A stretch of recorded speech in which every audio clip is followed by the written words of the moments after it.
General manager RZ2 గారికి HMS వినతి. On డ్యూటీలో ఉండి కొట్టడానికి వచ్చిండు, బూతులు తిట్టిండు, కార్మికులు కంప్లైంట్ ఇస్తే ఇంతవరకు చర్యలు ఎందుకు తీసుకోలేదు? వాళ్ళందరూ కూడా ఒక వర్గానికి చెంది దావు రమేష్ మీద కావాలని ఉన్నది ఉన్నట్టు చెప్తాడు, మసలబడి పోడు. వాళ్ళు మసలబడి దొబ్బేసేటోళ్ళు, యాక్సిడెంట్ అయితే పైసలు వసూలు చేసేటోళ్ళు, ఇష్టం వచ్చినట్టు బూతులు తిట్టినా కూడా రిటర్న్లో కంప్లైంట్ ఇస్తే ఎందుకు ఇవ్వలేదు? రేపటి నుండి మీ దగ్గర ఎవరు కంప్లైంట్ ఇచ్చినా, తిట్టినా కూడా, కొట్టినా కూడా మీరు ఎవరికి ఛార్జ్ షీట్ ఇవ్వద్దు హెచ్ఎంఎస్ డిమాండ్ చేస్తుంది. ఏంటి తమాషానా సార్? అంటే ఎమ్మెల్యే మనిషిని బెదిరిస్తే భయపడతారా? ఆయన ఎమ్మెల్యే ఆయనకే కాదు, మా అందరికి ఎమ్మెల్యే. ఒక దళిత కార్మికునికి షిఫ్ట్ మార్పిడి చేయమని, ఈయనకి షిఫ్ట్ చేంజ్ చేయాలంటే దొంగలకు షిఫ్ట్ చేయాలి కానీ పని చేసేవారికి షిఫ్ట్ చేయమంటారా? ఏమైనా బుద్ధి ఉందా వాళ్ళకు? ఏమైనా జ్ఞానం ఉందా? ఒక కారణం ఐఎన్టీసీ ఉండి ఏఐటీసీ ఐఎన్టీసీ ఇద్దరు కలిసి కార్మికునికి ట్రాన్స్ఫర్ చేయమని, ఇది OCP 5లో జరిగింది, మళ్ళీ ఇక్కడ OCP 3లో. మీ రాజ్యం నడవది, జాగ్రత్త మేము చెప్తున్నాం. ట్రాన్స్ఫర్ చేయమని మీరెవరా? ఒక సదానందం అని బిచ్చగాడు ఉన్నాడు ఒకడు, సాయంత్రం కాగానే బిచ్చ పడుకున్నట్టు కళ్ళు సీసాలు అడుక్కొని దాగుతాడు వాళ్ళతో. అండర్ మేనేజర్ తమాషా పెట్టి తగాద పెట్టించి తమాషా చూస్తున్న సదానందం అండర్ మేనేజర్ మీద చర్యలు ఎందుకు తీసుకోలేదు?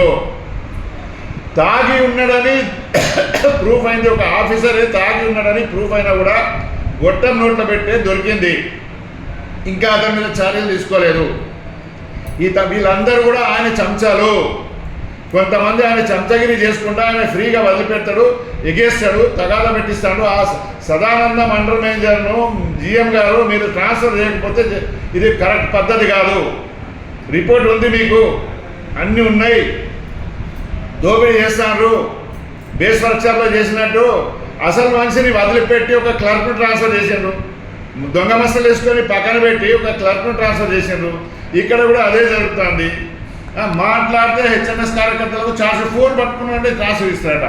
ఫోన్ ప్రతి ఒక్కరి ముడ్డిలో ఫోన్లు ఉన్నాయి, ప్రతి ఒక్కరి జేబులో ఫోన్లు ఉన్నాయి. వాళ్ళ కండ్లు కనబడతలేవా? కండ్లు దొబ్బినాయా మీ మేనేజరే?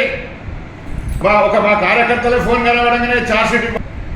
ఇంకో విషయము, మీరే అంటారు కదా సేఫ్టీ, ఫోన్లు వాడద్దు, గీళ్ళు వాడద్దు, ఏం వాడద్దు అని సిగ్గుశరం ఉందా? ఏమన్నా ఫోన్లోనే డిస్ట్రిబ్యూషన్ చేస్తారు, ఫోన్లోనే ఇంటి నుండి పిలిపిస్తారు, ఫోన్లోనే నాటకాలు వస్తున్నాయి, ఫోన్లోనే మందు బాటలు వస్తున్నాయి, ఫోన్లోనే బిర్యానీలు వస్తున్నాయి, డిస్ట్రిబ్యూషన్ ఫోన్లోనే అవుతుంది, మస్టర్ కూడా ఫోన్లోనే పడుతుంది.